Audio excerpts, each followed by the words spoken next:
B J ಪಿನ ಬಿಟ್ಟು ಹೋಗ್ಬೋದು ಅನ್ನೋಂಥ ಮಾತುಗಳು ಕೇಳಿ ಬರ್ತಾ ಇದ್ದಾವೆ. ಹೀಗಾಗಿ ಇವತ್ತು ಮೋದಿಜಿ ಅವರು ಈಗ ನಿಮ್ಮ ಜೊತೆಗೆ ಹೇಳಿದಂಗೆ ಏಕಾಂಗಿ ಆಗೋದು ಅಷ್ಟೇ ಅಲ್ಲ, ಅವ್ರ ಜೊತೆ ಇದ್ದವರು ಬೇರೆದವ್ರಿಗೆ ಹೋಗುವಂಥ ಸಾಧ್ಯತೆಗಳಿದ್ದಾವೆ. ಹೀಗಾಗಿ ಅವರು ಪ್ರಧಾನಮಂತ್ರಿ ಆಗೋದು ಒಂದು ಕಡೆ ಇರಲಿ, ಅವರು ತಮ್ಮ ಅಸ್ತಿತ್ವವನ್ನು ಸಹಿತ ಬಿ ಜೆ ಪಿ ಅಸ್ತಿತ್ವವನ್ನು ಎಲ್ಲಿಗೆ ತಂದು ನಿಲ್ಲಿಸ್ತಾರೆ ಅನ್ನೋ ಸಹಿತ ಅಷ್ಟ ಪ್ರಶ್ನಾರ್ಹರಾಗ್ಯದ. ಇವತ್ತು ಈ ಒಂದು ಎದೆಬಡಿದ ಸಂದರ್ಭದಲ್ಲಿ ಯಾರು ಏನು ಹೇಳ್ತಾರೆ ಏನು ಮಾಡ್ತಾರೆ ಅನ್ನೋದು ಸಹಿತ ಅಷ್ಟು ಮುಖ್ಯ ಆಗಿದೆ.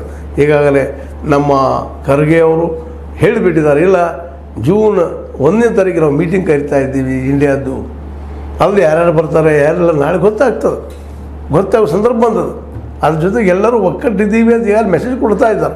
ಅದರಲ್ಲೂ ಮುಖ್ಯವಾಗಿ 4 ಅಥವಾ 5 ಜನ, 4 ಜನ ಮುಖ್ಯ. ಅದರಲ್ಲೂ ಒಬ್ಬರು ಅವ್ರು ನಿಮಗೆ ಗೊತ್ತದ, ಅವ್ರನ್ನ ಬಿಟ್ಟು ಏನಪ್ಪ ಅಂತಂದ್ರೆ ನಮ್ಮ ತೇಜಸ್ವಿ ಯಾದವರು, ಅಖಿಲೇಶ್ ಯಾದವರು, ಅವ್ರ ಜೊತೆಗೆ ನಮ್ಮ ಏನಪ್ಪ ಅಂತಂದ್ರೆ ಈ ನಮ್ಮ ಶಿವಸೇನೆಯ ಉದ್ಧವ್ ಠಾಕ್ರೆ ಅವರು, ಶರದ್ ಪವಾರ್ ಅವರು. ಆದರೆ ಶರದ್ ಪವಾರ್ ಅವರು ಸೆಕೆಂಡ್ ಹೇಳಿದ್ದಾರೆ, ಬಟ್ ಇವರಂತೆ ಫ್ರಂಟಿಗೆ ಬಂದಿದ್ದಾರೆ. ಈ 4 ಜನ, ಈ 4 ಜನರ ಒಕ್ಕಟ್ಟಿನಿಂದಾಗೆ ಇವತ್ತು ಭಾಳಷ್ಟು ಕಡೆ ಈ ಒಂದು ಏನಪ್ಪ ಅಂತಂದ್ರೆ ಈ NDA ಸೋಲುವ ಅವಕಾಶಗಳು ಹೆಚ್ಚಾಗಿದ್ದಾವೆ ಅಂತ.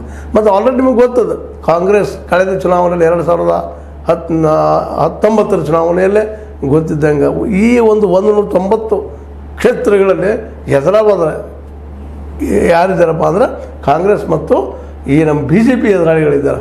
ಅಲ್ಲಿ ಆ ಸಂದರ್ಭದಲ್ಲಿ 190ರಲ್ಲೇ 164ನ 65 ಹೆಚ್ಚು ಕಡಿಮೆ BJPಗರಾಗಿದ್ದರು. ಅದರ 14 ಜನ ಮಾತ್ರ ಕಾಂಗ್ರೆಸ್ಗೆ ಆಯ್ಕೆ ಆಗಿದ್ದರು. ಈ ಒಂದು ಆಯ್ಕೆ ಈ ಒಂದು ಕ್ಷೇತ್ರಗಳಲ್ಲಿ ಈಗ ಮತ್ತೆ ಅದೇ ರೀತಿಯಾದಂಥ ಒಂದು ಎದುರಾಳಿತನ ಅಲ್ಲಿ ಬಂದಂಥ ಮತ್ತಾರೂ ಇಲ್ಲ.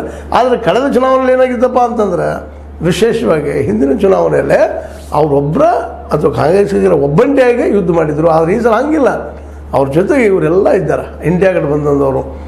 ಅದರಲ್ಲೂ ಉತ್ತರ ಪ್ರದೇಶ ಆಗಿರ್ಬೋದು, ಉತ್ತರ ಪ್ರದೇಶ ಜೊತೆಗೆ ಬಿಹಾರ ಆಗಿರ್ಬೋದು, ಅದ್ರ ಜೊತೆಗೆ ಇನ್ನುಳಿದ ಕ್ಷೇತ್ರಗಳಲ್ಲಿ ಸಹಿತ ಇವತ್ತು ಏನೋ ನಮ್ಮ ತಮಿಳುನಾಡು ಆಗಿರ್ಬೋದು, ಜೊತೆಗೆ ಇನ್ನುಳಿದ ಈ ಕೇರಳದ ಸಹಿತ ಹೆಚ್ಚು ಯಾರೂ ಬರಲಿ, ಅದು ಒಂದು ಕಡೆ ಬರುತ್ತಿರೋ ಸಾಧ್ಯತೆಗಳಿದ್ದಾವೆ. ಈ ಎಲ್ಲರೂ ಒಂದಾಗಿದ್ದರಿಂದಾಗೆ, ಕೇಜ್ರಿವಾಲ್ ಒಂದಾಗಿದ್ದರಿಂದಾಗೆ, ಮತ್ತು ಇವತ್ತು ಗುಜರಾತ್ದಲ್ಲಿಯೂ ಒಂದು ಒಕ್ಕಟ್ಟು ಬಂದು ಇಂಡಿಯಾದ್ದು, ಇಲ್ಲೇ ಕಾಂಗ್ರೆಸ್ ವರ್ಸಸ್ BJP ಇದ್ದಾಗ ಸಹಿತ ಇವತ್ತು ಕೇಜ್ರಿವಾಲ್ ಇರೋದ್ರಿಂದ ಕೇಜ್ರಿವಾಲ್ 13% ಮತ ಅಲ್ಲಿರೋದ್ರಿಂದಾಗೆ ಈ ಸಲ ಗುಜರಾತ್ ಸಹಿತ ತನ್ನ ರಿಸಲ್ಟನ್ನು ಬದಲು ಮಾಡೋ ಸಾಧ್ಯತೆಗಳಿದ್ದಾವೆ. ಹೀಗಾಗಿ ಎಲ್ಲ ನೆಲೆಯಲ್ಲೇ ಈ 190 ಕ್ಷೇತ್ರಗಳಲ್ಲೇ ವಿಶೇಷವಾಗಿ ಈ ಸಲ ಉಲ್ಟಾ ಹೊಡೆಯೋ ಸಾಧ್ಯತೆಗಳಿದ್ದಾವಂತೆ. ಯಾಕಂದರೆ ಕಳೆದ ಸಲದ ಚುನಾವಣೆಯಲ್ಲೇ 9ರಿಂದ 10% ಓಟ ಕಾಂಗ್ರೆಸ್ಗಿಂತ ಹೆಚ್ಚಿಗೆ ಬಂದಿದ್ದಕ್ಕಾಗಿ BJP ಇದ್ದಿದ್ದು ಭಾಳಷ್ಟು ಕ್ಷೇತ್ರಗಳನ್ನು ಗೆದ್ದುಕೊಂಡಿತ್ತು. ಅಲ್ಲಿ ಕೇವಲ 14 ಕ್ಷೇತ್ರಗಳನ್ನು ಮಾತ್ರ ಕಾಂಗ್ರೆಸ್ ಗೆಲ್ಲುವಲ್ಲಿ ಯಶಸ್ವಿಯಾಗಿತ್ತು.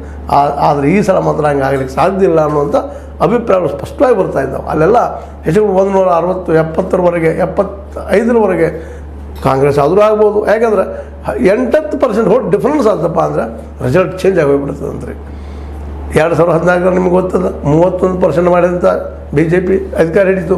ಅದೇ ಕಾಲಕ್ಕೆ 2019ರಲ್ಲಿ 37% ಮಾಡಿದಂಥ BJP ಮತ್ತು NDA ಅಧಿಕಾರ ಹಿಡಿತು. ಅದೇ ಕೇವಲ 8-10% ಮತಗಳು ಹೇರಬೇರಿ ಯಾವುದಪ್ಪ ಅಂದ್ರೆ ಕಾಂಗ್ರೆಸ್ ಸಹಿತ ಅದು ಇವತ್ತು 200, 300, 303 ಹೋದ ಸಲ ಏನು 303 ಅಥವಾ 6, 10 ಬಂದಿದ್ರು, ಅದೇ ನೆಲೆಯಲ್ಲಿ ಈ ಸಲ ಕಾಂಗ್ರೆಸ್ ಆಗೋ ಸಾಧ್ಯತೆಗಳಿದ್ದಾವೆ. ಹೀಗಾಗಿ BJP ಇದೇ ಬಡಿತ ಜೋರಾಗ್ತಾ ಇದೆ ಅಂತ. ಆ ಒಕ್ಕಟ್ಟಿನಿಂದಾಗಿ ಇವತ್ತು ಉತ್ತರ ಪ್ರದೇಶದಲ್ಲಿ ಆಗಿರ್ಬೋದು, ಬಿಹಾರದಲ್ಲಿ ಆಗಿರ್ಬೋದು, ಜೊತೆಗೆ ರಾಜಸ್ಥಾನದಲ್ಲಂತೆ ಈ ಸಲ ನಿಶ್ಚಿತವಾಗಿ ಚೇಂಜ್ ಆಗ್ತಾ ಇದ್ದಾವೆ. ಮತ್ತು ಕರ್ನಾಟಕ ನೀವಂತೆ ಮರೆಯೋದಕ್ಕೆ ಸಾಧ್ಯನೇ ಇಲ್ಲ. ಈ ಸಲ ಭಾಳಷ್ಟು ಚೇಂಜ್ ಆಗ್ತದೆ. ಲಾಸ್ಟ್ ಟೈಮ್ 25 ಸೀಟನ್ನು ಗೆದ್ದಿದ್ರು BJPಗರು, ಈ ಸಲ 10 ಗೆದ್ದರೆ ಭಾಳ ದೊಡ್ಡದು ಅನ್ನುವಂಥ ವಾತಾವರಣ ಅದ. ಮುಂದೆ ಕೇರಳದಲ್ಲಂತೂ 1 ಸೀಟು ಬಂದಿಲ್ಲ ಅವ್ರದ್ದು, ಮತ್ತು ತಮಿಳುನಾಡಿನಲ್ಲಿ 1 ಸೀಟ್ ಇಲ್ಲ. ಮುಂದೆ ಇನ್ನೂ ಇದು ಆಂಧ್ರದ್ದು ಗೊತ್ತಾಗ್ತಾ ಇಲ್ಲ ಯಾರು ಆಗ್ಬೋದು ಅಲ್ಲಿ ಅಂತೇಳಿ. ಅಲ್ಲಿ ಒಂದಿಷ್ಟು ಬರ್ಬೋದು, ಬಟ್ ಅದು ಚಂದ್ರಬಾಬು ನಾಯ್ಡು ಮತ್ತು ಜಗನ್ಮೋಹನ್ ರೆಡ್ಡಿ ಅವ್ರನ್ನ ಬಿಟ್ಟು ಹೆಚ್ಚು ಹೊಡೆದು ಬರಲಿಕ್ಕಿಲ್ಲ. ಮತ್ತು ನಮ್ಮ ನವೀನ ಪಟ್ನಾಯಕರ ಜೊತೆ ಸಹಿತ ಇವ್ರ ಸಂಬಂಧ ಸರಿ ಇಲ್ಲದಕ್ಕಾಗಿ ನವೀನ ಪಟ್ನಾಯಕರು ಯಾವ ಕಡೆ ಹೋಗ್ಬೋದು ಅನ್ನೋ ಸಹಿತ ಅಷ್ಟೇ ಇವತ್ತು ಕಾಂಪ್ಲಿಕೇಟೆಡ್ ಅದ.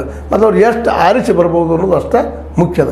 ಈ ಎಲ್ಲ ನೆಲೆಗಟ್ಟಿನಲ್ಲೇ ಚಿಂತೆ ಜೋರು ಶುರುವಾದಂಥ ಈ ಒಂದು ನಮ್ಮ NDAಗೆ ಈ ಸಲದ ಒಂದು 8-10% ಓಟ್ ಹೇರಾಪೇರಿ ಆಗೋದ್ರಿಂದಾಗೆ ಈಗಾಗಲೇ ನಿಮಗೆ ಗೊತ್ತಿದ್ದಂಗೆ ಆಲ್ ಓವರ್ ಇಂಡಿಯಾದ ನೆಲೆಗಟ್ಟಿನಲ್ಲೇ ಕಾಂಗ್ರೆಸ್ಸಿನ ಏನಪ್ಪ ಅಂತಂದ್ರೆ ಪ್ರತಿಶತ ಓಟ್ 22-23% ಅದ. ಅಲ್ಲೇನಾದರೂ 8% ಹೆಚ್ಚು ಕಡಿಮೆ ಆದರೆ 30-31% ಆಯ್ತಪ್ಪ ಅಂತಂದ್ರೆ ಸಹಜವಾಗಿ 280-90-300 ಕ್ಷೇತ್ರಗಳು ಕಾಂಗ್ರೆಸ್ ಗೆಲ್ಲುವ ಸಾಧ್ಯತೆಗಳದಾವೆ.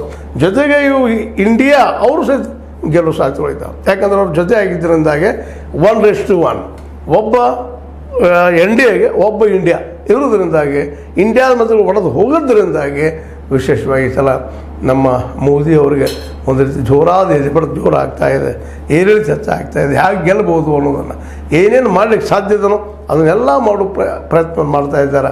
ಅದೇ ಕಾಲಕ್ಕೆ ಈ ಒಂದು ನಮ್ಮ ಏನಪ್ಪ ಅಂತಂದ್ರೆ ಈ ಕಾರ್ಪೊರೇಟ್ಗಳು ಸಹಿತ ಇದರಲ್ಲಿ ತಮ್ಮ ಅಸ್ತಿತ್ವ ಪ್ರಶ್ನೆನೂ ಅದು.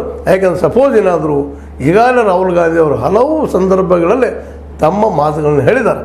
ತಮ್ಮ ಮಾತುಗಳನ್ನ ಏನಪ್ಪ ಜನ ಮುಂದೆ ಇಟ್ಟಿದ್ದಾರೆ. ನಾವು ಈ ಸಲ ಬಡವರ ಪರ, ಅವ್ರ ಪರ ಮತ್ತು ಬಿದ್ದವರ ಪರ, OBCಗಳ ಪರ, ದಲಿತರ ಪರ ಅವ್ರ ಸಲ ಹೋರಾಟ ಮಾಡ್ತೀವಿ ಮತ್ತು ಸರ್ವೆ ಮಾಡಿಸ್ತೀವಿ. ಜೊತೆಗೆ ಯಾರ್ಯಾರು ಎಷ್ಟೆಷ್ಟು ಇದ್ದಾರೆ ಆ ಪ್ರಮಾಣದಲ್ಲಿ ಅವರಿಗೆ ರಿಸರ್ವೇಷನ್ ಅಂದರೆ ಮೀಸಲಾತಿಯನ್ನು ಮಾಡ್ತೀವಿ ಅನ್ನುವಷ್ಟು ಮಟ್ಟಿಗೆ ಮಾತಾಡ್ತಾ ಇದ್ದಾರೆ. ಅದರಲ್ಲೂ OBC ಮತ್ತು ದಲಿತ ಮತ್ತು ಈ ಬುಡಕಟ್ಟು ಜನರನ್ನು ತಮ್ಮ ತೆಕ್ಕಿಗೆ ತೊಗೊಳ್ಳುವಂಥ ಎಲ್ಲ ಪ್ರಯತ್ನವನ್ನು ಮಾಡಿದ್ದಾರೆ. ಹೀಗಾಗಿ ಮತ್ತು ಜೊತೆಗೆ ಮಹಿಳೆಯರಿಗೂ ಸಹಿತ ಈಗ ಏನಾದರೂ ಸಪೋಸ್ ನಾವು ಆರಿಸಿ ಬಂದ್ರೆ ಮಹಿಳೆಯರ ಮೀಸಲಾತಿ ಏನು ಮಾಡಿದ ಅದನ್ನು ಈ ಸಲ ತಂದು ಬಿಡ್ತೀವಿ ನಾವು ಅದನ್ನು ಅನ್ನೋ ಮಾತನ್ನು ಮಾತಾಡ್ತಾ ಇದ್ದಾರೆ.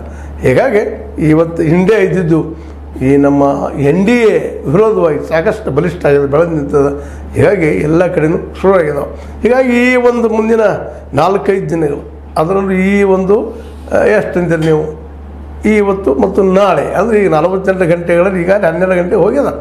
ಈಗ 24 + 12 ಎಷ್ಟು 36 ಗಂಟೆ, ಅದು ಇನ್ನೂ ಕಡಿಮೆ ಆಗ್ಬೋದು. ಇಷ್ಟು ಗಂಟೆಯಲ್ಲಿ ಏನು ಬೇಕಾದಾಗ್ಬೋದು ಅಂತ ಎಕ್ಸಿಟ್ ಪೋಲದು ಎಲ್ಲರೂ ಹಾದಿ ನೋಡ್ತಾ ಇದ್ದಾರೆ, ಕುತೂಹಲವಾಗಿ ಕುಳಿತುಕೊಂಡಿದ್ದಾರೆ.